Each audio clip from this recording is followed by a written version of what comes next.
Muy buenas tardes, son las 2 de la tarde con un minuto y me da un gran gusto tener el honor de conducir, de moderar esta mesa con mis queridos Teresa Rodríguez de la Vega. Muy buenas tardes, bienvenida. Hola Arnoldo, Arturo. Arnoldo Cuellar. Qué gusto, Arturo. Yo pensé que Temoris iba a jugar doble papel, ya estaba preocupado. Es que ya desde su reciente incursión a Haití lo veíamos ahí como en juego de doble agente, ¿no? Temoris, buenas tardes. Muchas gracias, Arturo. Pues me toca el papel de moderar esta mesa, de provocarlos un poco en ausencia de nuestro querido Julio Astillero, darle la bienvenida, doy la bienvenida a las personas que nos acompañan, a quienes nos hacen el honor de escucharnos, de mirarnos. Les recuerdo que, como siempre dice Julio, pues no se olviden del like y de la aportación si ese es su deseo. Pues ya es un lugar común decir, caray, cuántos asuntos tenemos encima, qué semana tan movida, pues porque más bien nos han tocado ya desde hace bastante, pues tiempos muy interesantes. Pero Teresa Rodríguez de la Vega, para entrarle por algún lado, para comenzar por algo, ¿cuántas series de Netflix nos dará el reciente episodio del Mayo Zambada y el hijo del Chapo? O más allá, ¿cuántas piezas de periodismo Netflix veremos en los siguientes días, meses y años? No, está increíble el guionista, la verdad. Retroexcavadoras, profanando tumbas y sacando, más allá de la espectacularidad, pues el drama en el que se viven en amplios territorios nacionales, en donde lo que suceda policialmente respecto a grandes capos, pues arriesga con impactar la vida cotidiana de las personas, ¿no? Esta zozobra en Sinaloa de que cada vez que sale una noticia, pues puedan pasar cosas ahí en las calles, en las carreteras, etcétera, ¿no? Pero para agarrarte la provocación, yo más que en serie de Netflix, que claro que sí, estaba como pensando, no sé si se acuerdan cuando yo era chava, había como estas novelas de Construye tu propia aventura, en donde en algún momento te decían, si entras a la cueva, pasa a la página 7 y si te escapas, pasa a la página 48, ¿no? Ahorita que están todas las versiones respecto a cómo cayó el Mayo Zambada finalmente, si lo entregó el Chapito o si la DEA estaba en territorio mexicano o pues se abren derroteros muy distintos, ¿no? Entonces me parece como que parece de pronto, si lo ficcionamos un poco así de, si la DEA estuvo teniendo operativos en territorio nacional, pasa a la página 50 y eso abre muchas perspectivas, ¿no? Si el Chapito entregó al Mayo Zambada y le tomó el pelo y lo llevó, con mentiras al territorio norteamericano a entregarlo, pasa a la página 27 y se abren otras muchas, no solo en la composición interna del crimen organizado, sino también en la relación diplomática entre los dos países, en la estrategia, en la lucha contra el crimen organizado, etcétera, ¿no? Entonces, me parece que estamos viendo una película que, por supuesto, podemos enfocar desde el punto de vista de la espectacularidad de los asuntos cuando se trata de grandes capos, pero que, bueno, detrás de eso está toda la historia de sangre y dolor que pues hiere a grandes capas del territorio nacional, ¿no?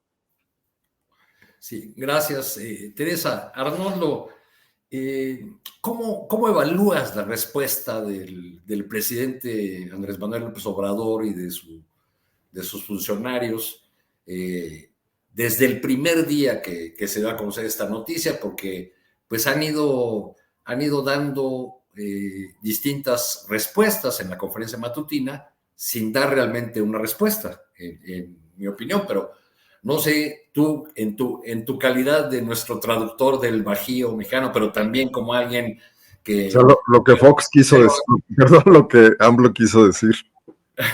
Lo que Rosella quiso decir. Como alguien que observa el país en su conjunto también, ¿cómo has visto esta respuesta del gobierno mexicano? Pues, o estas no respuestas, para ponerlo de alguna manera. Evidentemente mal, ¿no? Pese a que el ejército mexicano, tan apoyado por el presidente López Obrador, tiene toda clase de juguetes tecnológicos y lo han fortalecido con tecnología de espionaje y es ahí donde reside la verdadera inteligencia, pues fueron incapaces de darle al presidente elementos para una respuesta algo más sólida, entonces él se refugia en este recurso que le sale muy bien con su público, con las personas que lo aprecian, con los AMLovers y más allá de eso, con una población que confía en él. Sale a decir que se informará todo transparentemente y que cuando los norteamericanos se lo digan, pues él hará, lo transmitirá, cosa que debe preocupar mucho a los norteamericanos y por eso no le comparten muchos secretos, ¿no? Como lo hacían en la Guerra Fría con los ingleses, que ya sabían que estaban súper infiltrados por los soviéticos. Pero mira, más que esto, yo quisiera tocar un punto y me parece que lo relevante aquí es la normalización de la Pax Narca en la que vive todo el país. O sea, mientras no pase nada, mientras los capos estén tranquilos haciendo su trasiego, su negocio, mientras no nos metamos con ellos, nosotros o en este caso el imperio norteamericano, que al final de cuentas pues tiene una capacidad muy superior de intervenir en este tipo de asuntos, un interés y una administración, porque en realidad son los verdaderos administradores de las redes del narco mundial. México es una pieza de ese ajedrez. Bueno, pues entonces estamos aquí con el Jesús en la boca, Sinaloa, Ciudad Juárez, Ciudad Juárez o Chihuahua entero, etcétera, viendo que no pase nada, que ojalá no se enfrenten, que ojalá se mantenga ese statu quo, que no llegue a mayores las cosas, porque están entre nosotros, porque aquí viven, porque tienen comprados policías, probablemente jueces, probablemente gobernadores, diputados, como este señor que asesinaron. Héctor Melesio Cuento. Correctísimo, muchas gracias por la aportación, Temoris, a mi Alzheimer. Que era rector universitario y un hombre poderoso, un cacique local. Bueno, pues vivimos sobre eso como un ligero mantel por encima de una realidad tenebrosa y tétrica que da para todas las series de Netflix que quieras de aquí al fin de los tiempos, pero que estamos aquí haciéndonos pues mensos, ¿no? Patos sobre lo que está pasando, gobernantes, empresarios, partidos políticos de oposición, quizás periodistas también, que cuando ocurren estas cosas, muchos de nosotros sacamos a relucir las fuentes oscuras que tenemos para contar las múltiples versiones que ya hemos escuchado sobre el tema, pero que también somos incapaces de apreciar pues que esta situación, ahora sí que como dice Viridiana Ríos, no es normal y no debería de serlo, ¿no? Y creo que este es un buen momento para repensar eso. Quizá, Temoris, la reacción que hubo en gran parte del país, pero especialmente en Sinaloa, fue la reacción inicial al conocerse la detención de El Mayo y de otro de los hijos de El Chapo, fue la de, ¡ay, caray! Ahí viene otro culiacanazo. Y se genera, me engancho con las palabras de Arnoldo, se genera como una suerte de respiro colectivo. Dice, bueno, pues no pasó, no ocurrió. Y eso alimenta la versión de que pues, fue una entrega pactada lo que ocurrió. Pero más allá de eso, pues digo, por supuesto le puedes entrar por el ángulo que quieras, pero a mí me llama la atención o me preocupa otro asunto. Pese a la detención de estos importantísimos personajes, la disputa entre las maquinarias de los grupos delincuenciales, pues sigue. Y en otras partes del territorio, incluso lo estamos viendo ahora mismo en Chiapas, donde tenemos esta locura de mexicanos huyendo de México para refugiarse en Guatemala.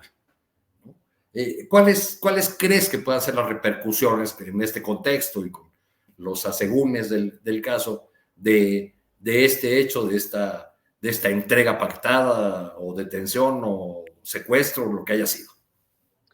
Fíjate, Arturo, hace unos momentos acabo de entrevistar a Ismael Bojorquez. Ismael Bojorquez es el director del semanario Río 12 de Culiacán, de Sinaloa, que han trabajado pues tanto el tema del narco, que tienen pues un importante baja, un deceso, un fallecido, un asesinado, Javier Valdés, hace ya 8 años y todavía no se ha llegado al final de eso,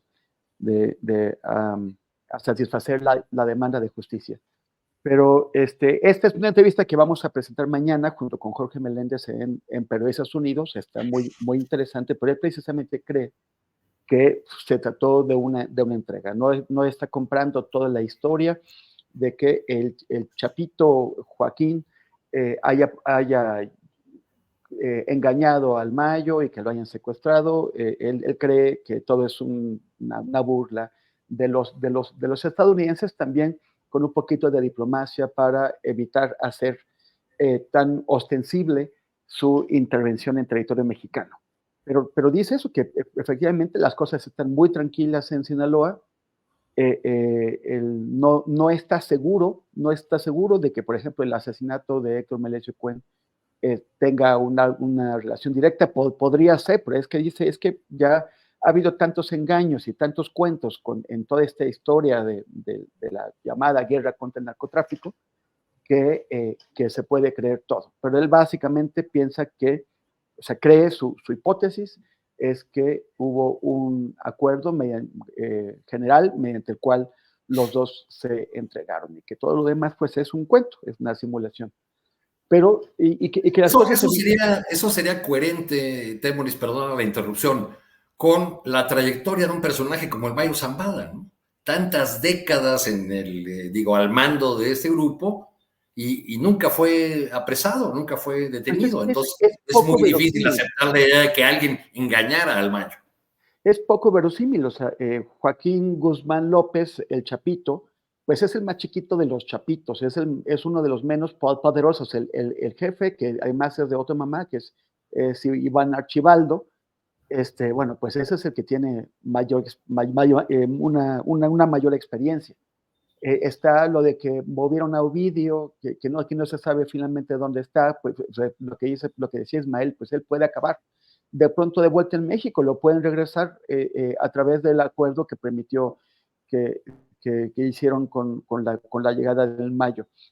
Y también Ismael el Mayo Zambada, perdón, Ismael Mayo, ya se me fue el nombre, lo estoy confundiendo con el pobre Ismael Bojorquez, pero sí, el Mayo Zambada pues es famoso por su extrema cautela y porque él no hacía ese tipo de cosas, o sea, ir a inspeccionar unas pistas, ir a una reunión con el Chapitito, cosa como cómo el Chapitito iba a poder convocar al Mayo Zambada a una reunión, qué autoridad, qué poder tiene él como para estarlo convocando y llevarlo a su territorio donde el Mayo iba a quedar tan expuesto como para ser secuestrado y para que, según la versión que recibieron Joan Grillo y Juan Cedillo, pues que incluso hayan matado o desaparecido o algo hecho con los 4 guardaespaldas que habría llevado el Mayo. Es poco creíble, sobre todo porque pues tantas décadas de burlar a la justicia. Entonces, pues sí, pues podría ser más bien otro tipo de acuerdo que se hizo a espaldas del gobierno de México. Y es también muy poco verosímil que la supuesta negociación, que hay varios, que si de pronto a Joaquín Chico se le ocurrió de pronto que ya era el momento de entregarse, se sube en avión y se va, y de paso se lleva un regalito que es pues el narco mexicano más importante, tal vez en competencia con el Mencho en cuanto a poder, pero sobre todo es el decano de los grandes capos mexicanos. Ese es la figura más legendaria que daba hasta este momento. Entonces, como que de pronto así se le ocurrió llevarles a los gringos de regalo al Mayo, pues también es poco verosímil. O sea, es como ¿por qué? Si además, según los estadounidenses, no estaba entre lo que estaban pactando con él. Entonces, pues bueno, pero el caso es que no se espera que haya pues grandes cambios en las dinámicas que hay en los grupos criminales, porque pues el Mayo Zambada es sucedido, es reemplazado por sus propios hijos, lo mismo que queda pues Iván Archibaldo, que ya estaba controlando a los chapitos, o sea, él era el jefe, no el chapitito que se fue. Entonces no habrá grandes cambios ahí, y sí existe pues este proceso de que no se ha detenido, al menos en cuanto a la percepción pública, de deterioro de la seguridad en ciertas áreas del país, como lo que mencionabas. Fue sorprendente para todos los que hemos seguido la historia de nuestro país y de Guatemala, que ahora en lugar de tener guatemaltecos que vienen a buscar refugio de la violencia en México, pues sean entre 600 o tal vez 800 mexicanos los que se fueron a Guatemala porque en México no pueden obtener garantías de seguridad. Muchas gracias, Temoris. Teresa Rodríguez de la Vega, pues parecen días en que estamos con asuntos que no nos sueltan como país, asuntos que vienen de muy lejos, heridas abiertas, como en el caso de Ayotzinapa, que esta semana pues tiene otro pasito, otro peldaño con estas reuniones que los padres y madres de Ayotzinapa sostuvieron tanto con el presidente López Obrador como quien asumirá la conducción del país el 1 de octubre. ¿Qué decir de estas reuniones? ¿Qué decir de la manera como el presidente López Obrador cierra el caso en lo que toca a su administración, con esta suerte de patear el bote hacia adelante o dárselo o dejarlo encargado a Claudia Sheinbaum, quien ya ha dicho que no que no será un caso cerrado, que se ha excusado de dar una respuesta más precisa diciendo que ella solamente tiene ahora la información que es pública porque no ha recibido el cargo de presidenta constitucional, que tendrá otra información en ese momento. ¿Qué decir de este momento con respecto al caso Ayotzinapa, Teresa? Pues creo que lo que vimos ayer con la reunión de los padres y madres de los chavos de Ayotzinapa con el presidente y con Claudia Sheinbaum asiste a un proceso increíble de reencauzamiento después de la carta del presidente, ¿no?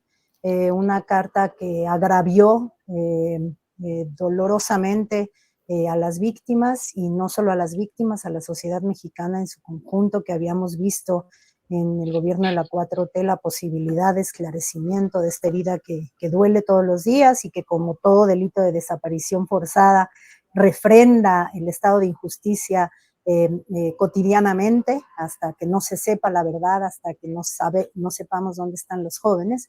Entonces, extrañamente, después de ese impas de esta carta absolutamente indolente, insensible, donde el papel de víctima se desplaza de los jóvenes y sus familias hacia el ejército, increíblemente parecería que ayer se reencausa un poco. Y se reencausa un poco, como lo decía hace ratito el abogado del PRO con Temoris, se reencausa ahorita a nivel escucha, ¿no? Después de una estridente y agraviante comunicación por parte del presidente, se vuelve a instalar un espíritu de escucha entre las víctimas y el poder, que parecería posibilitar que el tránsito de un sexenio a otro no rompa la posibilidad de interlocución y de acompañamiento en el proceso de esclarecimiento de lo que sucedió. Eso no quita, el reencauzamiento de ayer no quita el estado de la narrativa oficial que nos dejó la carta de López Obrador, de defensa y de exaltación incluso de las Fuerzas Armadas, en un contexto además en el que hay que complementar esta absolutamente inédita y preocupante señal que lanza el hecho de que la justicia militar esté interrogando a civiles, y no a cualquier civil, sino al civil que se encargó de la comisión de la verdad. En ese sentido, me parece que el que ayer estemos presenciando la reunión de padres y al mismo tiempo estemos presenciando una audiencia de Encinas ante la justicia militar, pues habla como de la complejidad del tema, ¿no? No solo no se ha esclarecido la participación del ejército, no solo se le exalta desde el discurso oficial, sino que además la justicia militar está haciendo comparecer a Alejandro Encinas. Creo que es uno de los temas que ni siquiera podemos decir es uno de los pendientes de la Cuarta Transformación en su fase de sexenio López Obrador, sino que es una herida abierta, como muy bien lo señalas, ¿no? Y cuando las heridas están abiertas, no podemos exigir que las víctimas reaccionen ni con temple político, no podemos evaluar la actuación de las víctimas como evaluamos la actuación de otros actores políticos, ¿no? Porque Ayotzinapa duele, y mientras no deje de doler, mientras no sepamos qué pasó con los chavos de la Normal de Ayotzinapa, pues estaremos en un estado de injusticia prolongada, permanente, que supura cada vez más, ¿no? Sí. Gracias, Teresa. Pues Alejandro Encinas llamó un episodio de realismo mágico, ¿no? A este hecho de ser interrogado por un mayor, por la Fiscalía Militar, un episodio que nos muestra hasta dónde llevó el presidente esta defensa de las Fuerzas Armadas. Arnoldo, ¿qué podemos esperar de Claudia Sheinbaum en la presidencia? De una presidenta que se ha reclamado hija del 68 con respecto al caso Ayotzinapa. ¿Renovará las esperanzas de los padres y madres de encontrar verdad, justicia? Pues hay un sustrato que es muy importante aquí y que es político. La designación del nuevo secretario de la Defensa, por supuesto también del nuevo secretario de la Marina, que ha pospuesto y que imagino porque hay una reflexión y una investigación profundas sobre perfiles, eso quisiera creer, porque se necesita que el ejército se autocontrole, se reforme a sí mismo. Por el ejército no ha pasado ninguna transformación de ningún tipo. O sea, el ejército no se modificó con la transición a la democracia en el 2000 y tampoco se ha modificado con la cuarta transformación. El empoderamiento que el presidente le dio, quizás necesitado de muchas gestiones que la administración civil no podía llevar a cabo a la velocidad que él quería, pues lo blindó contra lo que acababa de pasar en el sexenio anterior, ¿no? Contra esta falta de esclarecimiento del tema del crimen de Ayotzinapa. ¿Qué va a pasar con Claudia Sheinbaum? Bueno, pues ese es uno de los primeros temas. Si se mantiene esta lógica de la necesidad del ejército para que los gobiernos de la cuarta transformación avancen sin obstáculos internos, digamos, y enfrentando solamente a sus antagonistas afuera, hasta ahora muy derrotados, pues no podemos esperar que las cosas cambien mucho. Y el otro gran tema es qué va a pasar con el fiscal Gertz Manero, otro de los gravísimos errores del presidente López Obrador, confiar en que este hombre, que tenía un historial medianamente, digamos, de honestidad en un sector muy complicado, pero no de democratizador ni de transformador de ninguna manera en los organismos en los que estuvo en los gobiernos anteriores del PRD, en el caso de Cuauhtémoc, y del PAN, también, pues que pudiese llevar a cabo la tarea, y menos a su avanzada edad, de reformar uno de los ámbitos más corruptos, atrabiliarios, antiderechos de la administración pública de México, que es la Procuración de Justicia. Y también, pues, que ni siquiera se toque este tema en el marco de la reforma judicial, que me imagino que la finalidad de la reforma judicial es de alguna manera terminar también con la impunidad, y que esta gran entrada de asuntos delictivos, de atención a los asuntos delictivos, que es la fiscalía y las fiscalías del país en general, esté ahí olvidada, pues me parece grave. Yo creo que donde han estado muchas de las fallas que han atorado el tema del esclarecimiento de Ayotzinapa y de la investigación, de la investigación a la investigación que hizo Murillo Karam y el peñismo, es en la incapacidad de esta fiscalía, ¿no? Que es donde han estado los problemas para la fiscalía especial. La fiscalía autónoma, esto lo que ha obligado al presidente a intervenir personalmente, cosa que me parece aberrante y más de realismo mágico que lo que señala Encinas, porque a qué horas va a tener tiempo un presidente que se ha planteado transformar el país para esclarecer un caso, para intervenir personalmente, además violentando la autonomía de la fiscalía, que aunque sea de papel, que aunque sea formal, bueno, pues habría que ir avanzar hacia ella y no retroceder, ¿no? Además no tienen los elementos. ¿Cuántos agentes del Ministerio Público le reportan al presidente en lugar de al fiscal o a sus, no sé cómo se llaman, los fiscales especializados, etcétera? No hay manera. De todo caso, la información que le llega al presidente es la que le filtra la propia fiscalía, que es la misma que tiene la Secretaría de Gobernación, que es la que impidió avanzar a Encinas en su momento, y la que a su vez el ejército también filtra, ¿no? Entonces, bueno, estamos en un momento de cambio, llega una nueva presidenta de la República, tú lo dices, con un historial, la primera presidenta mujer u hombre, el género aquí es irrelevante, que no está formada, que no está surgida de las estructuras del viejo sistema del priista, ¿no? Que en ese sentido tiene este origen político distinto, y que, bueno, pues permitiría tener la esperanza de que se avanzara, no que se solucione, porque también es un tema tan complejo que sería ingenuo esperar que de un plumazo pudiera esclarecerse todo este tema y limpiar muchísimas de las cosas que lo han impedido, pero sí que se dieran pasos decisivos. En ese sentido me parece muy atinada la postura de los acompañantes y de los padres de las víctimas de Ayotzinapa, en el sentido de dejar el espacio al diálogo con quien va a llegar a ejercer el poder nuevamente, porque siempre hay posibilidad de renovación, nunca hay que negarse a ella, ni hay que caer en este juego de la derecha de decir que es lo mismo todo y que Andrés Manuel sigue mandando y que Claudia Sheinbaum es simplemente pues un títere, ¿no? Entonces creo que habrá que avanzar en ese sentido. Es un tema muy, muy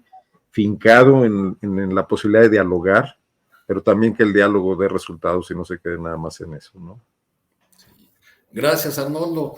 Temuris, acabas de hablar con Santiago Aguirre del Centro PRO y con el admirado profesor Abel Barrera, que ha acompañado a los padres y madres de Ayotzinapa desde hace 10 años. ¿Qué impresión te dejaron sus opiniones? Que, por supuesto, te lo pregunto porque eres también un reportero que ha cubierto a fondo el tema de Ayotzinapa. ¿Qué impresiones te dejan las opiniones de este último episodio que ellos virtieron aquí hace unos momentos?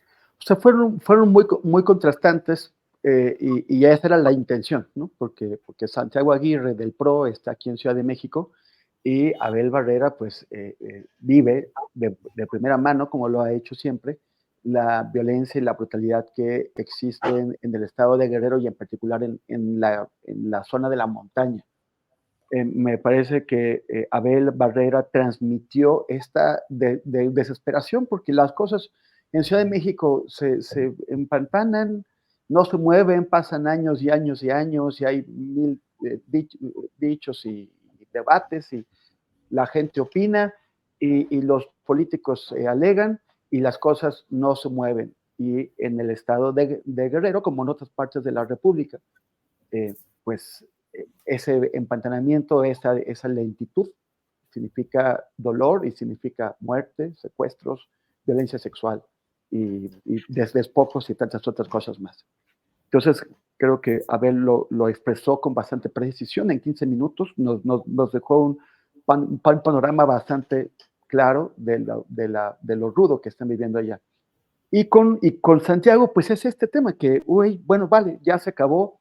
La semana pasada llegó, ya espero que así se quede, a lo más grave de la crispación que había habido entre el Comité de Madres y Padres y el presidente,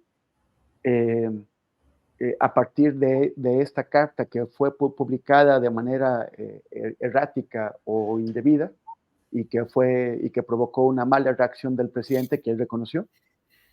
Y ahora como que quisieron bajarle varias rayitas al asunto. Como dijo Vidulfo, ayer el abogado Vidulfo, pues ya no tiene caso seguir en lo que él llamó así, en un debate estéril. Ya del presidente López Obrador, lo único que tiene que hacer es despedirse, ya a él no le toca, y ahora la cosa es ver qué va a pasar con Claudia Sheinbaum, que Claudia Sheinbaum lo que hizo fue tener un primer acercamiento que fue mejor de lo que yo esperaba, en el sentido de que ella pues asume el compromiso de tomar la estafeta, una estafeta muy maltratada, pero que la toma y se compromete a buscar una solución, verdad y justicia, y al mismo tiempo las madres y los padres reconocen una voluntad en ella que además se transmitió en lo que señaló Santiago Aguirre como pues muy inusual, este saludo de mano. Yo no sabía que era realmente tan inusual, me imaginaría que Andrés Manuel lo habría hecho, que alguien más, pero Claudia Sheinbaum quiso saludar a cada una de las madres y de los padres, como para transmitirle un poquito con mayor fuerza y de manera directa el compromiso personal.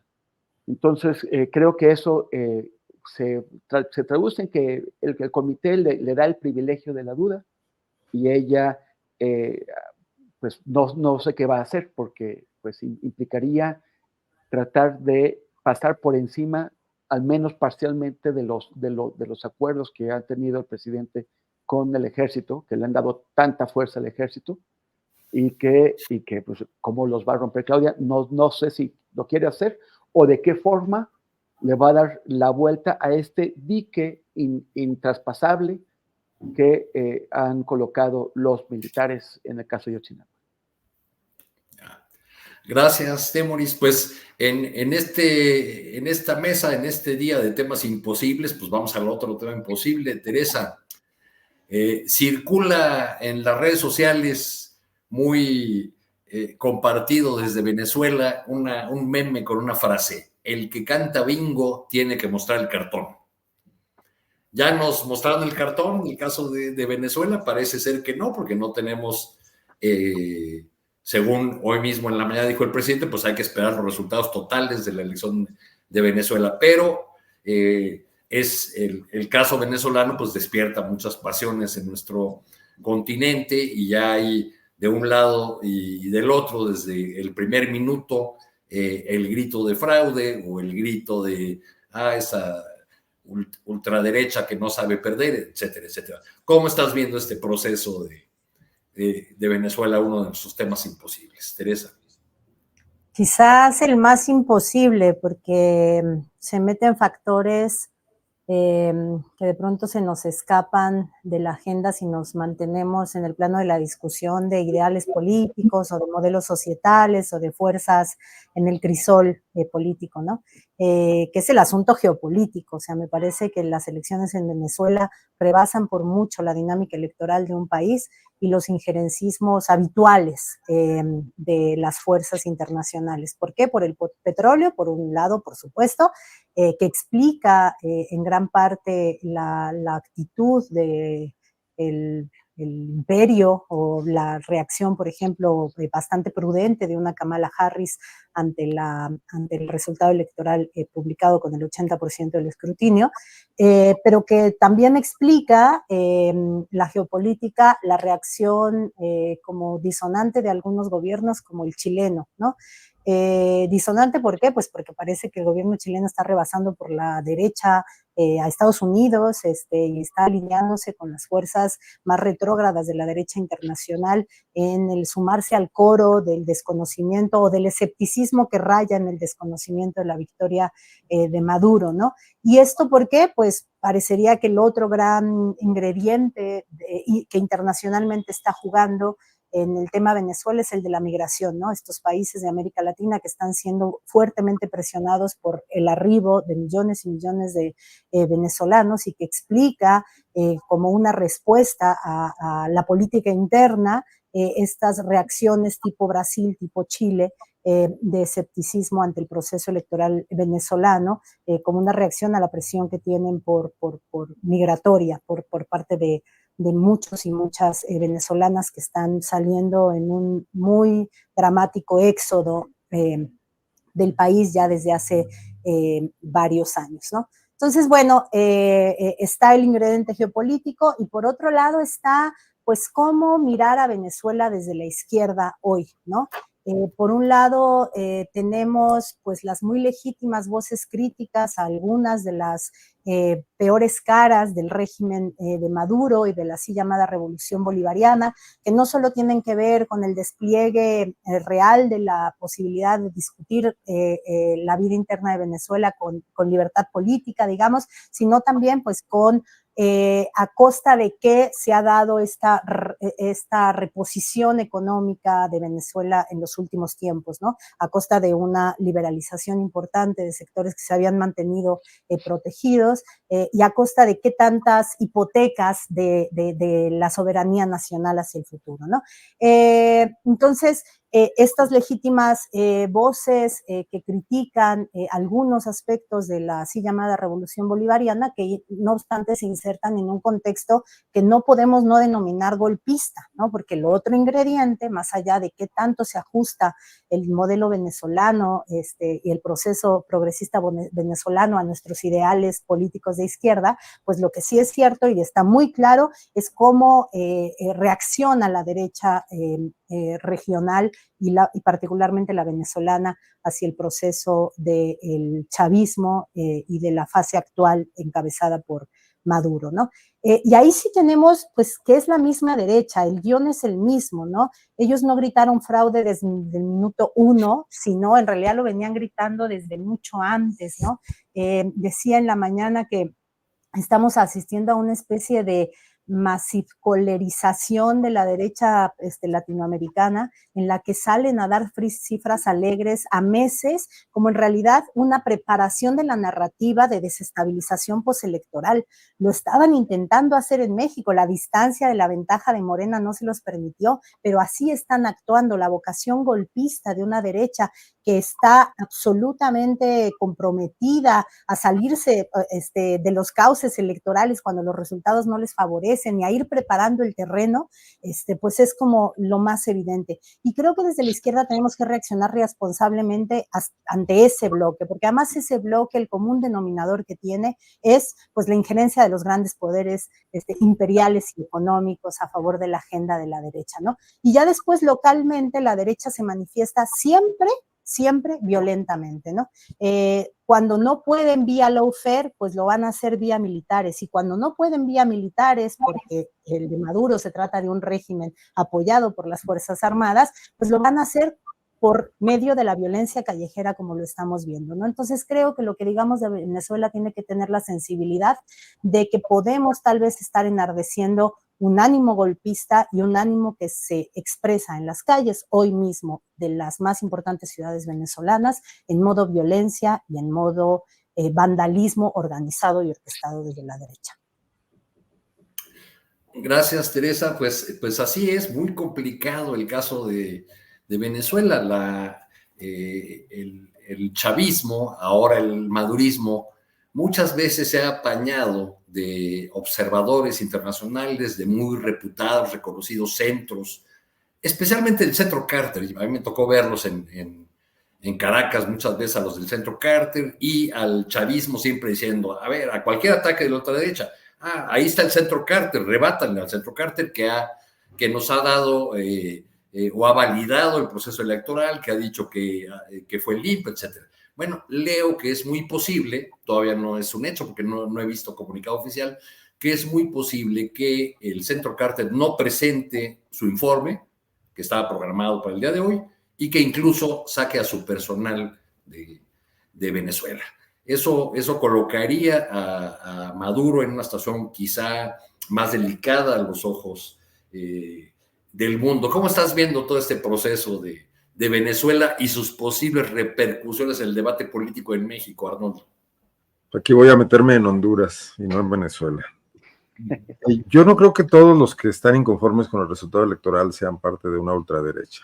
Creo que esa ultraderecha permanece movilizada, está organizada y está financiada internacionalmente, pero que esta vez ha logrado, por yo creo que muchas situaciones complejas que no me atrevería yo a enumerar porque no tengo el conocimiento cercano, movilizar a una población mayor, incluso de expartidarios del chavismo, y que ha colocado en un jaque electoral a este gobierno, logrando en un sistema muy controlado pues una votación relativamente alta.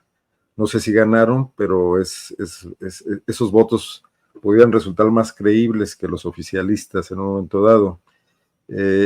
¿Por qué tenemos que pedirle a los regímenes de izquierda, por qué tenemos que permitirles, mejor dicho, prácticas que no toleraríamos en los de derecha, ¿no? Creo que el de Maduro es un régimen que se ha venido endureciendo, bueno, ya con Chávez había ocurrido, frente al asedio internacional, pero también frente a la oposición interna, y que, bueno, pues lideran un movimiento que también ha ido perdiendo mucho de su carácter popular para convertirse en un jugador geopolítico internacional y alinearse también, pues por razones pragmáticas, en un frente con quienes quieren meter la mano en América Latina, como son China sobre todo, ¿no? Para defenderse del embate norteamericano y jugar este ajedrez internacional. Por ejemplo, ¿qué sentido tiene esta disputa territorial con Guyana por un extenso territorio donde se ha descubierto petróleo, con la vieja receta pues de crear un conflicto internacional para también tratar de unir al país? No es un problema sencillo. Yo no de ninguna manera defendería a quienes están tratando de bueno, pues dar este golpe de Estado, como lo menciona Teresa, pero yo creo que también ahí habría gente que ya está pensando en un cambio y que no da para más para los fines internos de la construcción de una situación de estabilidad y de paz en ese país, el modelo que está siguiendo Chávez. Porque al igual que los viejos partidos políticos a los que desplazó el chavismo, que eran corruptos y que nunca atendieron el tema de la desigualdad, ellos tampoco lo están haciendo, ¿no? Y entonces ese es un empantanamiento muy, muy grave.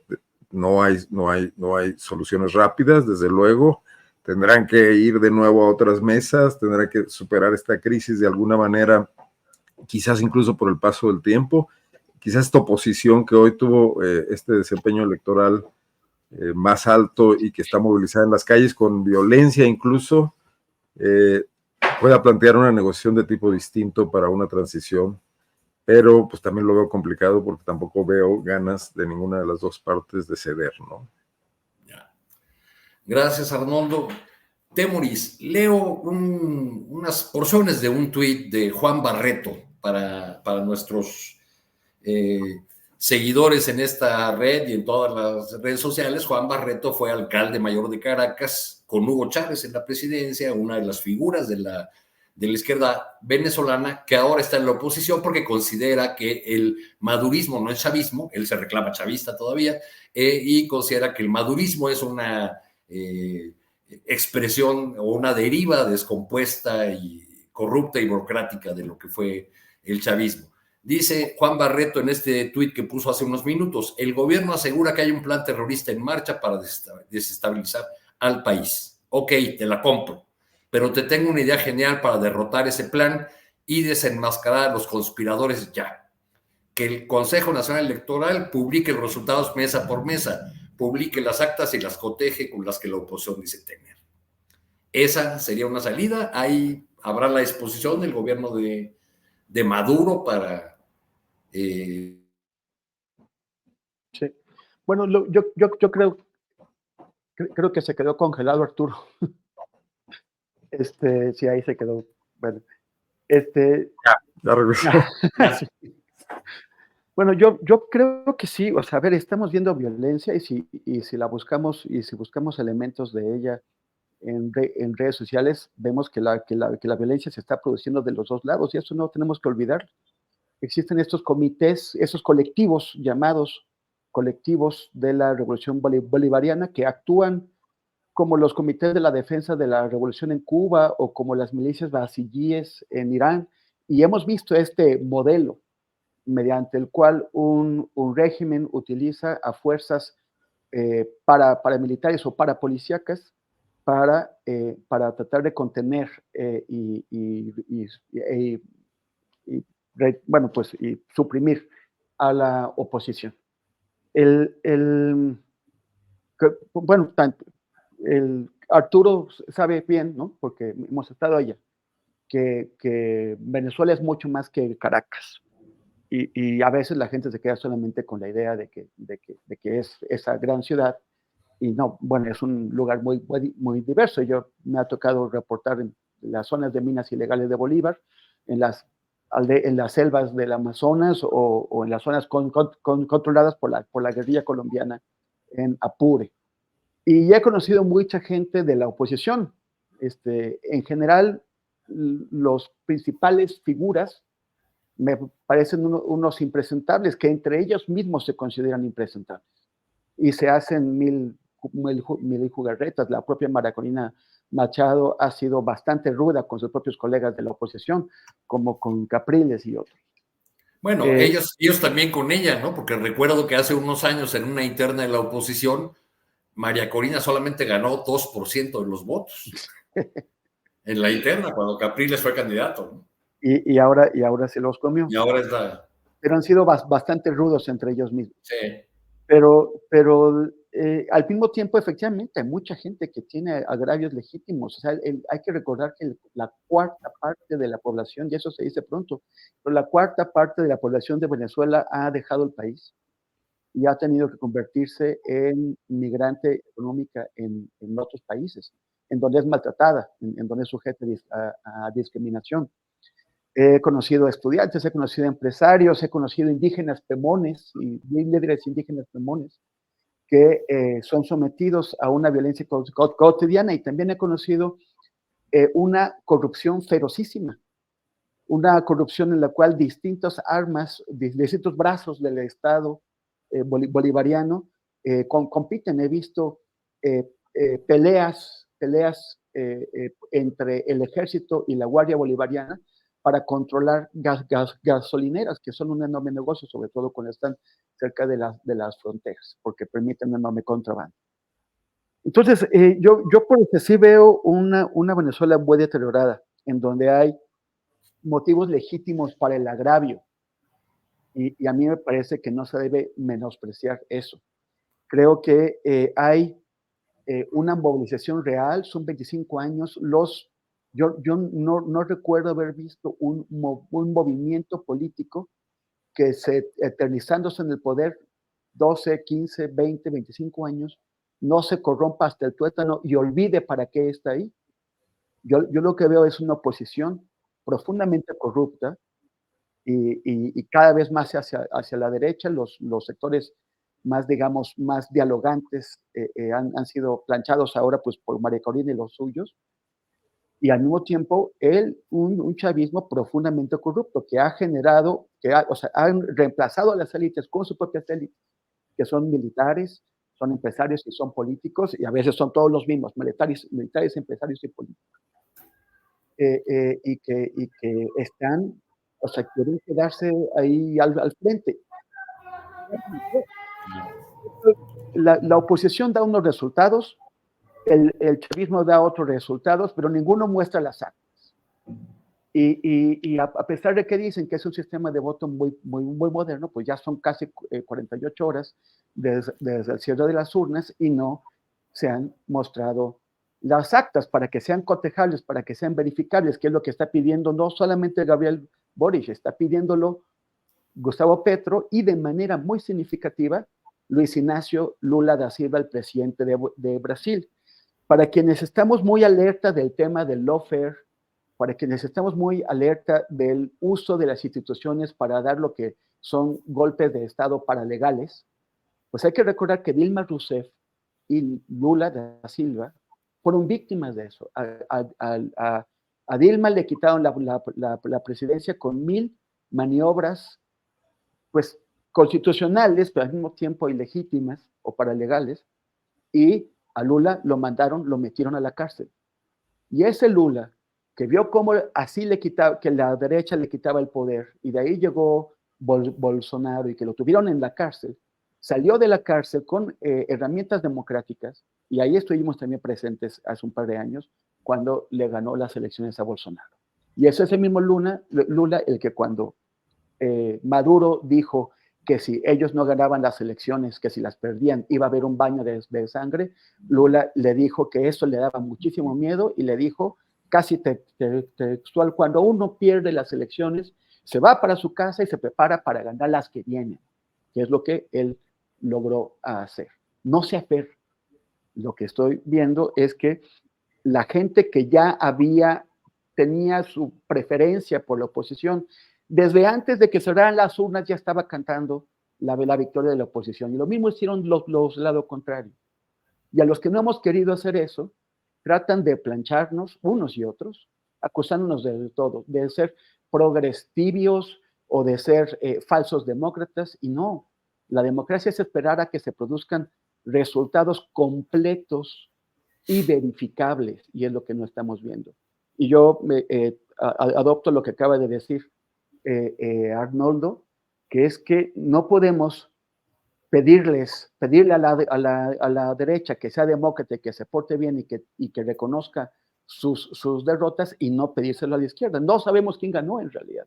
Pueden haber ganado unos u otros, pero no hay resultados confiables y no se justifica ni explica que estén tardando tanto tiempo en producirlos. En México, donde la derecha se quejaba, al final tuvieron que comportarse porque hubo un órgano electoral que funcionó con transparencia y a cabalidad y de manera expedita presentó resultados verificables casilla por casilla, algo que no ha hecho el órgano electoral venezolano. Solo lo vimos en tiempo real, lo estuvimos siguiendo tú y yo, Arturo, juntos en el programa de Astillero. Hubo denuncias de que no los dejaban hacer campaña, la oposición hizo campaña como se le antojó y presentó a los candidatos como quiso, a los que quiso. En Venezuela le descalificaron, le vetaron candidatos y no les permitieron hacer campaña bien, y hubo persecuciones físicas y judiciales contra dirigentes y candidatos opositores. Además de que no hay libertad de expresión.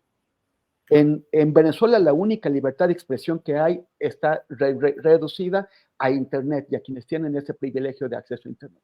Los medios de comunicación, digamos, tradicionales o corporativos, prensa y televisión, fueron tomados o suprimidos por los bolivarianos desde hace varios años. Entonces no tienen las libertades que tienen en México. En esas condiciones, nosotros, si las tuviéramos en México, no diríamos que hay una competencia libre. No la hay en Venezuela. Quizá muchos estarían gritando voto por voto, casilla por casilla, ¿verdad? Así es. Es que también lo dijo hoy en la mañana Andrés Manuel en un momento, ¿eh? Dice, pues que se cuenten todos los votos casilla por casilla. Así se ha hecho en México. Y si tú ganaste, y ganaste por 7 puntos, que es lo que dice Maduro, que 7 puntos, cuando aquí se gana por 30, pues no parecen muchos, pero sí son bastantes. Bueno, pues entonces deberías tener la tranquilidad de irte al voto por voto, o por lo menos a la contrastación de las actas, de las actas de las casillas. Pero no lo quieren hacer. Entonces mientras no veamos resultados completos y verificables, a mí me parece que no podemos validar ningún triunfo. Y por eso también Petro y Lula y Boric y Alberto Fernández, o sea, todos figuras de la izquierda, Alberto Fernández, hasta hace poco presidente de Argentina, están pidiendo, porque es una posición intermedia, no es ni la de los que están con Estados Unidos gritando, ganó la oposición, ni los de que están con Daniel Ortega gritando, ganó Maduro. Ellos lo que dicen es, piden transparencia. ¿Y por qué transparencia? Porque cuando te aferras al poder, acabas generando una situación en donde o se pierde todo o se gana todo, y acaba produciéndose violencia. Y si en esas condiciones, eventualmente, con el apoyo de Estados Unidos, la gente de María Corina Machado llega a echar a los bolivarianos del poder, va a haber una venganza que yo no quiero saber qué condiciones va a tener. Para eso es la democracia, para que podamos dirimir las disputas por las buenas. Cuando nos aferramos o cuando se aferran al poder, acaban haciéndose las cosas por las malas. Gracias, Temuri. Pues complicadísimo el tema de Venezuela. Ya nos permitió abordar ahí otro asunto que teníamos agendado. Lo dejaremos para otro momento, hablar de ese primer encuentro de comunicadores independientes del continente al que se ha convocado desde la Presidencia de la República. Pero por lo pronto, y ya camino al cierre de nuestra mesa, pues les voy pidiendo su respectivo postrecito, que no por ser el último platillo tiene que ser el menos sustancioso. Teresa, por favor, tu postrecito.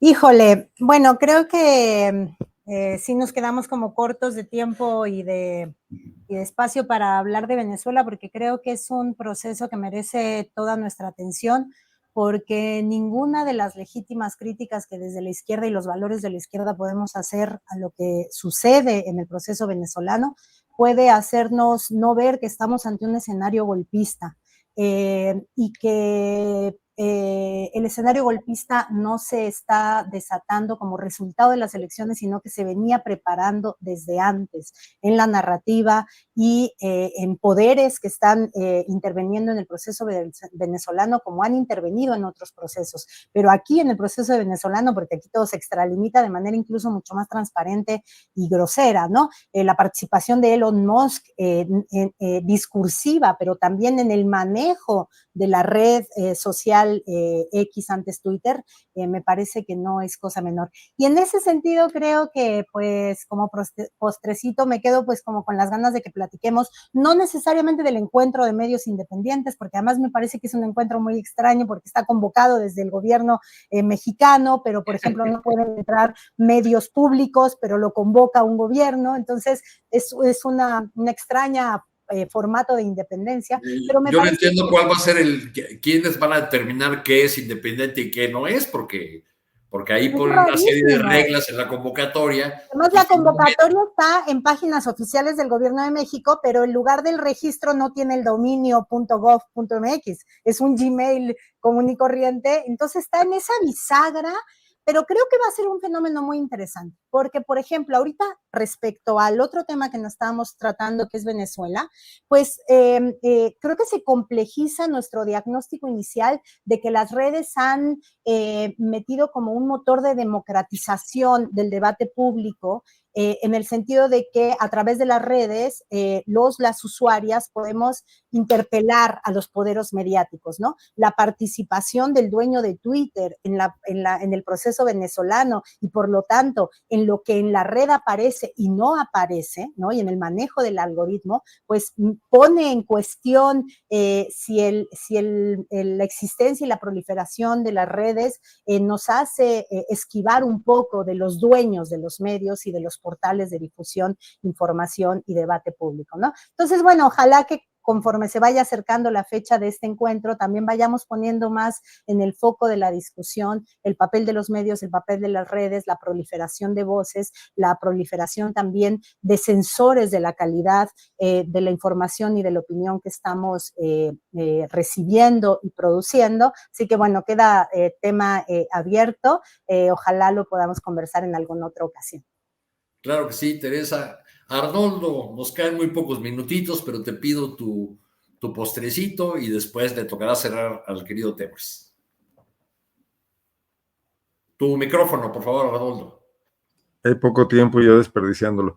El tema de los medios, no solo el de estos pseudo independientes que pueden aglutinarse ahí en torno a la Cuarta Transformación, sino también el de los tradicionales que han presumido una independencia y un independentismo, pues que es una novedad para ellos y que más bien tiende a nutrirse de un oposicionismo, que también se valdría y que tendrían que asumirlo abiertamente.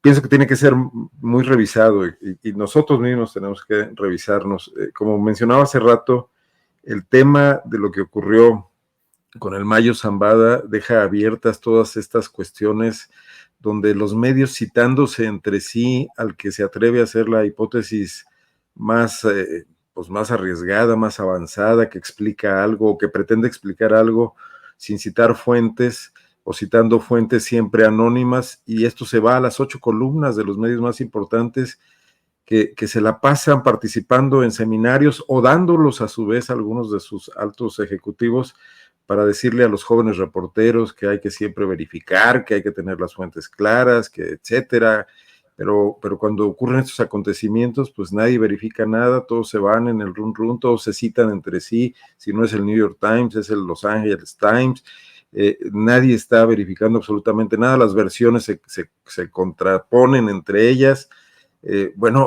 Me parece una pachanga y me parece una alimentación de rumores, cuando lo más sensato sería reconocer que hay un vacío absoluto de información, que hay una obligación de quien llevó a cabo esta operación, que al final del día es el gobierno norteamericano, de transparentar cómo lo hizo, y también del gobierno mexicano de pedir un esclarecimiento en el sentido de que ocurrió en su suelo y son ciudadanos mexicanos, y además de situarnos en el mapa de lo que va a pasar, que es lo que tiene inquieta a las poblaciones donde seguramente pudieran ocurrir algún tipo de desestabilizaciones, pues para él sería lo más decente, ¿no? En lugar de estar platicando estas telenovelas en los medios de comunicación, que realmente nos muestran una gran fragilidad, ¿no? De todo el repertorio con el que nos adornamos todo el tiempo cuando vamos a recibir premios y nos reconocemos entre nosotros mismos, del gran avance del periodismo, y no me refiero solo al mexicano, también al norteamericano.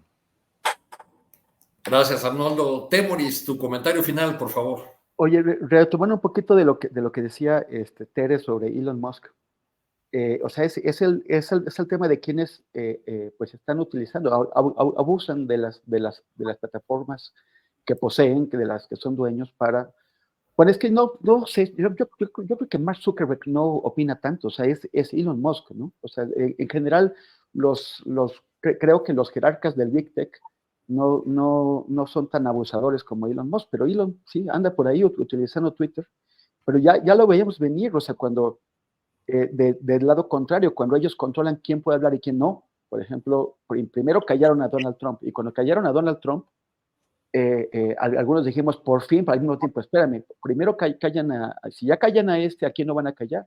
Luego callaron a los prorrusos cuando el tema de Ucrania.